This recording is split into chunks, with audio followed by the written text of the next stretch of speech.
జీవన తరంగాలు ఇకపై శనివారం కూడా మధ్యాహ్నం 3:30 మీ ఈటీవీలో.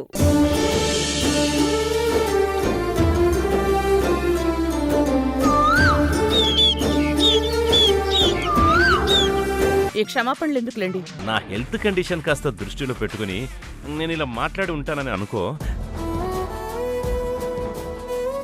అప్పుడు నా మీద నీకు ఎలాంటి కోపం రాదు, సరేనా? అలాగే అలాగే. అమ్మయ్య, నా మనసు ఇప్పుడు కుదుట పడింది రానమ్మా. అనవసరంగా జ్యోతిష్యుడి మాట విన్నాను చూడు. ఈ జాతకాలు లోపల పెట్టేసి వస్తాను.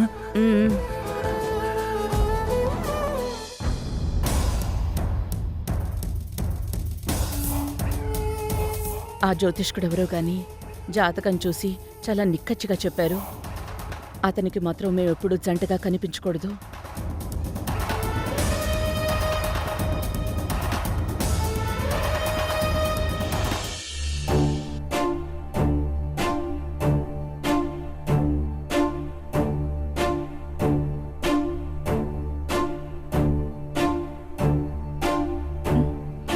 ఏం కావాలి పంకజం?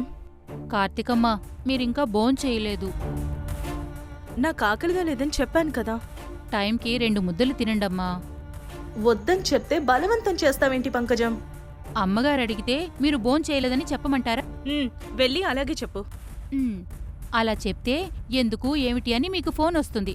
ఓకేనా మరి? అబ్బా, ప్రాణాలు తోడిస్తున్నావు పంకజం. మిరియాల రసం మీకోసం స్పెషల్గా చేశానమ్మగారు, రండి.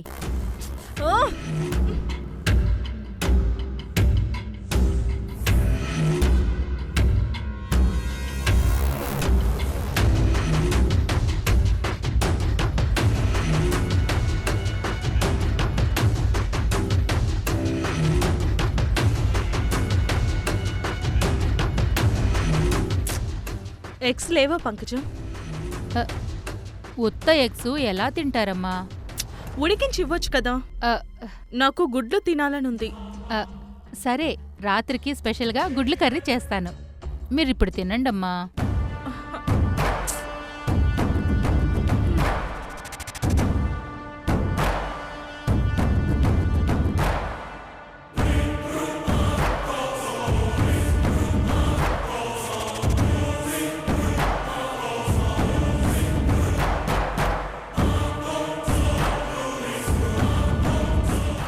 ఇంకా చాలు. అమ్మాయి గారు, అమ్మ అడిగితే తిన్నానని చెప్పు. అమ్మాయి గారు, అమ్మ అది కాదు, అమ్మ అమ్మాయి గారు.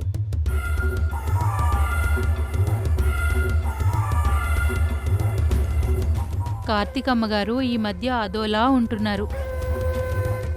ఇంతవరకు నేనెప్పుడూ అలా చూడలేదు. ఇంత భోజనం డస్ట్బిన్లో పడేస్తే పాపం తగులుతుంది.